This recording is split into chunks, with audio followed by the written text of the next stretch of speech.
मेरा उद्देश्य है कि मैं घर घर में बौद्ध धर्म को फैलाने का काम करूं, ताकि ये आडंबरवाद, ये पाखंडवाद खत्म हो।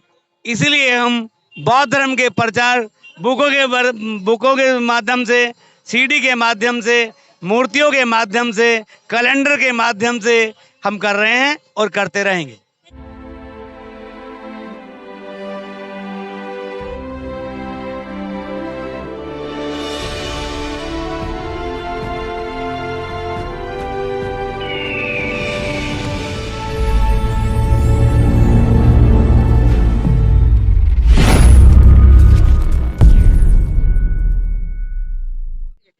जय भीम, नमो बुद्धाय। मैं सुमन बौद्ध और आप देख रहे हैं एसबी लाइव 85। आज हम अम्बेडकर भवन रानी झांसी रोड पे आए हुए हैं। यहाँ पे आप देख सकते हैं, एक तरफ जो है कि दशहरे के रूप में पूरे भारत में दशहरा मनाया जा रहा है, वहीं दूसरी तरफ अशोक धम विजयदशमी जो है कि मनाई जा रही है।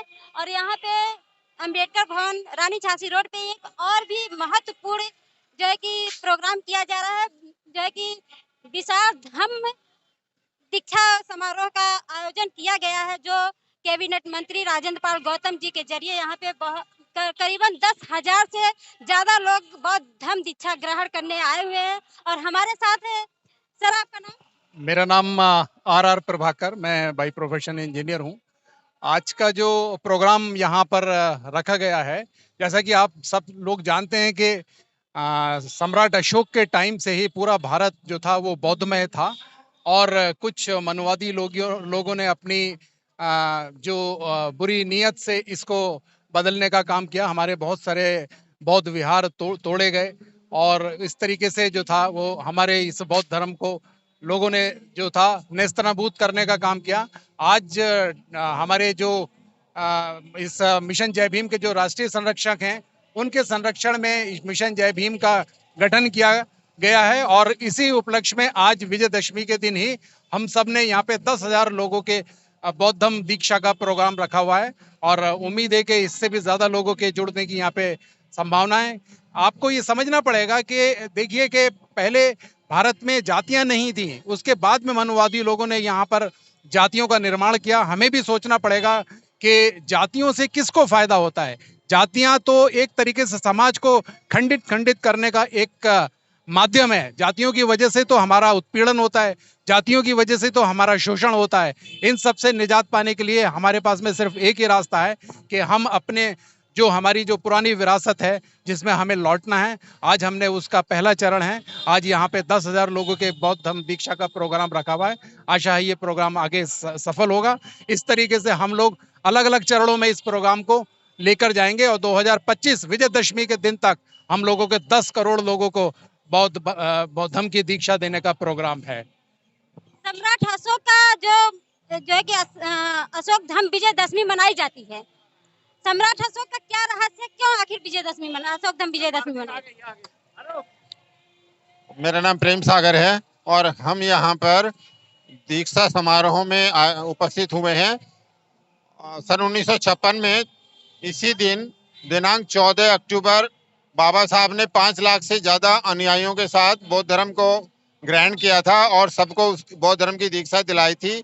आज उसी उपलक्ष्य में हम यहाँ पर उपस्थित हुए हैं, और जितनी हमारी उम्मीद थी उससे काफ़ी ज़्यादा संख्या में लोग यहाँ पर पधारे हैं, और यहाँ इस कार्यक्रम में भाग लेंगे सभी लोग, और बौद्ध धर्म की दीक्षा लेंगे। और आज हमारे लिए बौद्ध धर्म की दीक्षा और बौद्ध धर्म के जो आचरण हैं, जो बौद्ध धर्म की जो शिक्षाएं हैं, उनको अंगीकार करना बेहद आवश्यक है। धन्यवाद। सर, हिंदू धर्म छोड़ के बौद्ध धर्म में परिवर्तन हो रहा है, आखिर कारण क्या है? जी, हिंदू धर्म से बौद्ध धर्म में आने का मेन कारण ये है, हिंदू धर्म जो है एक आडंबरों और दिखावा का अड्डा बन चुका है, जबकि बौद्ध धर्म में ऐसा कुछ भी नहीं है। और यहाँ ये एक व्यवस्था है जीवन की, जीवन जीने की। बेसिकली भगवान बुद्ध ने भी यही कहा था कि अपने जीवन को उत्तम बनाइए और उत्तम शिक्षा लीजिए, उत्तम आचरण ग्रहण कीजिए। इसीलिए हमको हिंदू धर्म से बौद्ध धर्म में आने की आवश्यकता हुई। सर, सम्राट अशोक का क्या रहस्य है? मतलब जैसे आज अशोक धम्म विजयदशमी मनाई जा रही, तो उनके पीछे क्या रहस्य है? जैसे कि आपको याद होगा कि जब कलिंग का युद्ध हो रहा था, उस टाइम पे भी जब बहुत सारे लोगों की युद्ध में बहुत सारे लोगों की हत्याएं हो रही थी, उस टाइम पर भी उस टाइम पर भी सम्राट अशोक ने अपना स्वयं विश्लेषण किया और उसने देखा कि इस तरीके से जो विश्व में अशांति फैली हुई है, और उसके बाद में वो जो जो सम्राट अशोक थे, वो गौतम बुद्ध की शरण में गए और उन्होंने ही उनको शांति का मार्ग दिया। यही एक मध्यम मार्ग था जिसकी वजह से युद्ध रुका, और उन्होंने सम्राट अशोक ने अपने पूरे परिवार को बौद्ध धर्म के प्रचार में लगाया, अपने बच्चों को श्रीलंका, भूटान और दूसरे देशों में भेजा जहां पर बौद्ध धर्म का प्रचार और प्रसार किया गया। उसी कड़ी में ये आज का हमारा प्रोग्राम रखा हुआ है, क्योंकि आज ही के दिन डॉक्टर अंबेडकर ने भी नागपुर में अपना दीक्षा का प्रोग्राम रखा था, जिसमें 5 लाख से अधिक लोगों ने हिस्सा लिया था। हम उन्हीं की विरासत को आगे बढ़ाने का काम कर रहे हैं, जिसके माननीय राजेंद्र पाल गौतम जी, जो हमारे राष्ट्रीय संरक्षक हैं, उन्हीं के नेतृत्व में इतना बड़ा प्रोग्राम आयोजित किया जा रहा है। और जैसे कि अभी बताया गया है कि हमें पूरी उम्मीद है कि जो हमने अपना टास्क रखा हुआ है कि 10,000 लोग इसमें बौद्ध धर्म की दीक्षा लेंगे, इससे भी ज्यादा संख्या होने की उम्मीद है। तो आपने सुना कि आज जो है कि अशोक धम्म विजय दशमी का जो महोत्सव यहाँ पे मनाया जा रहा है और धम्म दीक्षा समारोह का आयोजन किया गया है, तो आप समझ सकते हैं कि हिंदू धर्म छोड़ के बौद्ध धर्म में क्यों परिवर्तन हो रहे हैं सभी लोग, और बौद्ध धर्म क्यों जरूरी है। जो है कि तथागत गौतम बुद्ध का जो रहस्य था उसके मार्ग पे सभी लोग जाने के लिए क्यों उत्सुक हैं। आज यहाँ पे बौद्ध धर्म दीक्षा का जो समारोह आयोजन किया जा रहा है, बड़े ही हर्षोल्लास के साथ किया जा रहा है। और यहाँ पे आप देख सकते हैं कि जितने भी हमारे महापुरुष हैं, जी आप यहाँ पे जितने भी हमारे महापुरुष हैं, बाबा साहेब डॉक्टर भीमराव अंबेडकर, तथागत गौतम बुद्ध और सम्राट अशोक का जो चित्र है, यहाँ पे सारी ही चीज यहाँ पे अपने महापुरुषों से जुड़ी हुई दिखाई दे रही है। यहाँ पे आप देख सकते हैं ज्योतिबा फूले, माता सावित्री बाई फूले, पेरियार ईवी रामास्वामी, तथागत गौतम बुद्ध, सारे महापुरुषों की यहाँ पे जो है कि तस्वीरें आपको दिखाई दे रही है, यहाँ पे मिल रही हैं।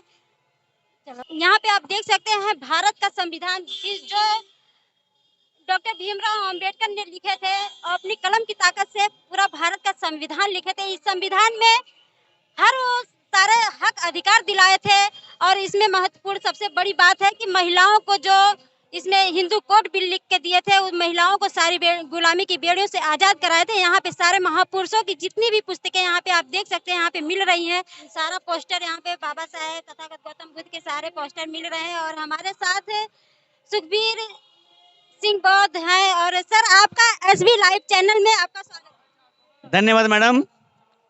मैं पंचशील बुक सेंटर मेरठ से सुखबीर सिंह बौद्ध। सर, ये तथागत गौतम बुद्ध और बाबा साहेब की जो जितने भी महापुरुष हैं हमारे, इनको आप किस लिए मतलब यहाँ पे लगा रखे हैं? ले मेरा उद्देश्य है कि मैं घर घर में बौद्ध धर्म को फैलाने का काम करूं, ताकि ये आडंबरवाद, ये पाखंडवाद खत्म हो। इसलिए हम बौद्ध धर्म के प्रचार बुकों के माध्यम से, सीडी के माध्यम से, मूर्तियों के माध्यम से, कैलेंडर के माध्यम से हम कर रहे हैं और करते रहेंगे। जैसा कि यहाँ पे देख रहे हैं बौद्ध धर्म दीक्षा का समारोह आज है, तो बौद्ध धर्म दीक्षा क्यों जरूरी है? बौद्ध धर्म दीक्षा इसलिए जरूरी है कि बाबा साहब को अगर मानते हो, बाबा साहब ने कहा था कि मैं हिंदू धर्म में पैदा हुआ, ये मेरे बस की बात नहीं, लेकिन हिंदू रह के मरूंगा नहीं। बाबा साहब ने अपना संकल्प पूरा किया, लेकिन हम कितना कर रहे हैं? तो हम ऐसे ही धम्म दीक्षा कराते रहेंगे और बाबा साहब के कारवां को आगे बढ़ाते रहेंगे। हिंदू धर्म क्यों छोड़ रहे हैं सभी? हिंदू धर्म में जो सम्मानता नहीं है तो इसलिए छोड़ना पड़ेगा। हम तो सन 90 में छोड़ चुके। लेकिन सभी लोग कहते हैं हिंदू धर्म में तो बहुत सुकून मिलता है, राम की पूजा करते हैं, लक्ष्मी की पूजा है, आखिर क्यों? कुछ नहीं, ऐसा पत्थर है वो। हाँ, ऐसे कैसे कह सकते हैं? हम कैसे काल्पनिक है ना। या एक काम करिए, किसी पत्थर की मूर्ति के आगे आप जो ये घंटी बजाते रहिए, कहिए मुझे साबुन ला दिए। फिर एक बार अपनी माँ के सामने घंटी बजाइए और माँ से कहिए साबुन लाइए, वो उधार लाएगी, नगद लाएगी, आपको ला के दे देगी। पत्थर की मूर्ति ला के दे सकती। बहुत बहुत धन्यवाद सर आपका।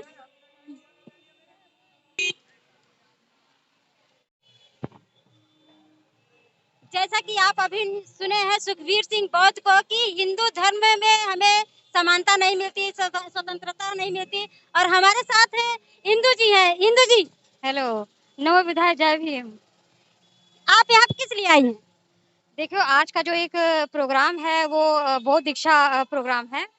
और जिसे आज, जैसे कि आप जानते हैं कि आज विजयदशमी का मतलब एक बौद्धों का एक महापर्व जिसे कहा जाता है, क्योंकि इस दिन कहने को तो लोग मतलब दशहरा के नाम से इसे जानते हैं, लेकिन वाकई में ये एक अशोक विजयदशमी के नाम से जाना जाता है। इसी दिन जो सम्राट अशोक थे, उन्होंने कलिंग का जो युद्ध जो जीता था, उसके 10वें दिन उसको एक विजय के तौर पे उसे मतलब मनाया था। और इसी जश्न को मतलब क्या नाम है, अशोक विजयदशमी के नाम से जानते हैं। लेकिन सभी लोग तो कहते हैं कि 9 दिन का नवरात्म करने के बाद जो 10वें दिन दशहरा मनाते हैं। आखिर ये नवरात्म क्यों मनाते हैं? आखिर दुर्गा का क्या रहस्य है? देखिए, सबसे बड़ी बात आप जानते हैं कि जो पाखंडवाद है, पाखंडवाद ये पहले नहीं था, लेकिन जब से मतलब जो मनुवादी सोच के लोग, जो ब्राह्मण, जो जाति व्यवस्था के जो लोग आए थे, तो उन्हीं के बाद ही ये जो पाखंडवाद इतना ज़्यादा फैल गया था। उन्होंने जो अशोक जो विजयदशमी थी, उसको जिनमें क्या नाम है, जो मौर्य जो सम्राट चंद्रगुप्त मौर्य से लेके जो हमारा 10वां जो सम्राट था वृहदत्त मौर्य, उनका जो वध करा था पुष्य जो मित्र जो था उसने, जो एक ब्राह्मण उसमें था, तो उन्हीं उसके बाद उन्होंने 10 दिन तक उस चीज़ का जश्न मनाया। तो जहाँ पे जो अशोक जो सम्राट अशोक थे, जो कलिंग का युद्ध के बाद उन्होंने अशोक विजयदशमी को मनाया था, उन्होंने इसको एक नया रूप देकर उसे क्या नाम है, जिसे दशहरे का रूप इसे मतलब धारण कर दिया गया। और जिसे रामनवमी वगैरह तमाम चीज़ों को इसमें वो कर दिया गया, जिसमें देवी पूजा तमाम चीज़ों को कर दिया गया, जबकि मैं मानती हूँ कि ऐसा कुछ नहीं था। असल में वाकई में जो ये जो विजयदशमी है वो जो अशोक विजयदशमी के नाम से। तो आप बौद्ध धर्म ग्रहण करने आई हैं? नहीं, एक्चुअली मुझे बौद्ध धर्म ग्रहण करने की जरूरत नहीं है। एक्चुअली मैं बौद्धिस्ट ही हूँ। और मैं मानती हूँ कि जो महिला जो पाखंडवाद को पूरी तरह से छोड़ देती है, इन छुआछूत जाति व्यवस्था से दूर हो जाती है, वो अपने आप में एक बौद्धिस्ट है। हिंदू धर्म छोड़ के सभी लोग बौद्ध धर्म में परिवर्तन हो रहे हैं। आखिर ऐसा क्यों हो रहा है? सबसे बड़ी बात मानने वाली ये बात है कि आप हिंदू चाहे आप बौद्धिस्ट का सर्टिफिकेट ले लें, ठीक है, लेकिन जब आपकी अंतरात्मा जिसे कहते हैं कि आप अगर विचारों से अगर उस चीज को ग्रहण नहीं करते, अगर मैं सर्टिफिकेट ले लूं लेकिन मैं मेरी जो मानसिक गुलामी है, मैं उसी मानसिक गुलामी में चली जाऊं कि क्या नाम है, वही मंदिर पूजा करूं, जाति व्यवस्था में फंसी रहूं, तो शायद मैं मानती हूं कि उस बौद्ध धर्म को ग्रहण करने से भी कोई फायदा नहीं है। बौद्ध धर्म ग्रहण करने का फायदा यह है कि वाकई में आप उस चीज को मानिए जो क्या नाम है, हमारे तथागत बुद्ध कहते थे कि ये जो हमारा जो बुद्धिज्म है, जो बौद्ध धर्म है, ये हमें एक तो स्वर्ग नरक का डर नहीं, मतलब इसके अंदर कोई डर नहीं दिखाता, सभी समानता का है, समता मूलक समाज को लेके कहते हैं। जैसे इसी को आधार मानकर जब बाबा साहब ने देखा कि तमाम जो उन्होंने धर्मों को पढ़ा, तमाम चीजों को देखा, लेकिन उनको लगा कि शायद यही एक धर्म है जो बौद्ध धर्म एक ऐसा धर्म है जिसमें सभी को समान माना जाता है। इसीलिए उन्होंने क्या नाम है, बौद्ध धर्म ग्रहण किया, और आज ही के दिन उन्होंने बौद्ध धर्म को ग्रहण किया था। सर, जैसे कि आज सम्राट अशोक जो है कि कलिंग युद्ध जो है विजय प्राप्त किए थे, तो अशोक धाम विजयदशमी के उपलक्ष्य में आप बहुजन समाज को क्या संदेश? मैम, सभी साथियों को नमो बुद्धाय, जय भीम। सबसे पहले आपके चैनल के माध्यम से मैं कहना चाहूँगा कि आज जो यहाँ पे अंबेडकर भवन पर ये कार्यक्रम किया जा रहा है, ये कार्यक्रम हर साल होना चाहिए और बड़े लेवल पे होना चाहिए। जैसा कि आप सभी लोग जानते हैं कि जिस तरीके से शेड्यूल कास्ट, शेड्यूल ट्राइब और बैकवर्ड क्लास के ऊपर अत्याचार होते हैं, उसको देखते हुए सभी जो लोग हैं वो बौद्ध धर्म में आने के लिए आतुर हैं। तो मैं सभी लोगों से निवेदन करूंगा, अपने घर से आप निकलिए, बहुजन समाज को जागृत करने का काम करिए और बौद्ध धर्म की दिशा लीजिए, ताकि जो बंधुत्व भाईचारा और आपस का है वो बना रहे। चलिए, ठीक है, बहुत बहुत धन्यवाद सर का और इंदु मैम का।